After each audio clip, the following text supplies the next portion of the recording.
Hello and welcome to the 10th anniversary of Bloomberg Down Under.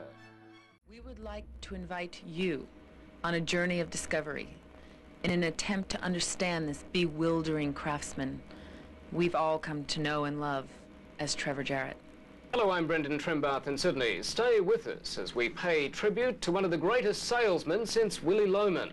And joining us live from New York is another long-serving salesman, Mike Bloomberg. Mike, Trevor Jarrett, how did he get the job? Who? Trevor Jarrett!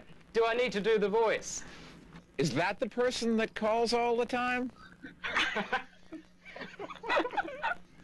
I could never understand the word. I can never understand the word the guy says, so I don't know. I've got a few people here who claim to know him. Let me check with them. Jean Van Rinken, I understand you have a question for Mike about this mysterious Trevor Jarrett. Yes, thank you, Brendan. Mike, it's under much speculation, but to your recollection, what did Trevor actually do pre-Bloomberg? I don't think he did anything pre-Bloomberg, and if he did, it was probably in a cave with a club. Actually, Trevor claims one time he was a lawyer in England. I have said nasty things about the English periodically, but I don't think that even they could have put up with Trevor Jarrett. 10 years is a long time, Mike. Is there any particular evening or event or a particular incident that will always first come to mind when you think of Trevor Jarrett? Do you mean to say the last time I had dinner with Trevor, it lasted 10 years? I thought it just seemed that way. Here in Sydney, we have adopted from Trevor the term, way to go. And this is used as the highest form of praise for achievement and has become part of our office culture. We often abbreviate it WTG on emails. Now, in recent product meeting notes, we saw Stuart Bell using the WTG acronym, and in fact, I've heard you use it in a recent interview. Is this just another case of top management at Bloomberg emulating Trevor?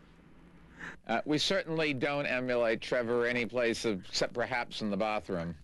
Would your love for flying ever compel you to join the ranks of Richard Branson in an attempt to circumnavigate the globe in a balloon?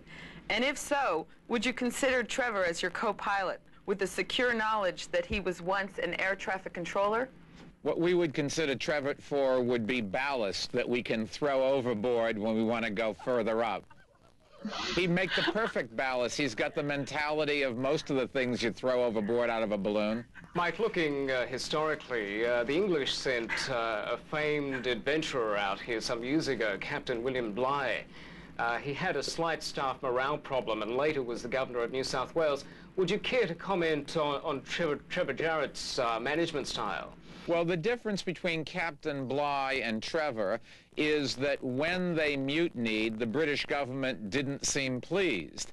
Whereas if you guys were to mutiny against Trevor and run him up the yardarm, I think you'd get kudos from all our offices around the world. What's the strangest place that Trevor has called you from, and has he ever finished a coherent sentence with you? Vanuatu, wherever that is, he's called me from, and in terms of a cogent sentence, he hasn't had a cogent phrase. If there's one thing that you would not change about Trevor Jarrett, what would it be? The part of the world he lives in, we don't want him over here. If you think about it, we've put Trevor as far away physically from the rest of us as we possibly can. That was not an accident. That's good management on my part. Good management and good taste. All of us throughout the rest of the company, all 4,700 of us, you are part of this company, you are part of our culture, and we're happy to have you.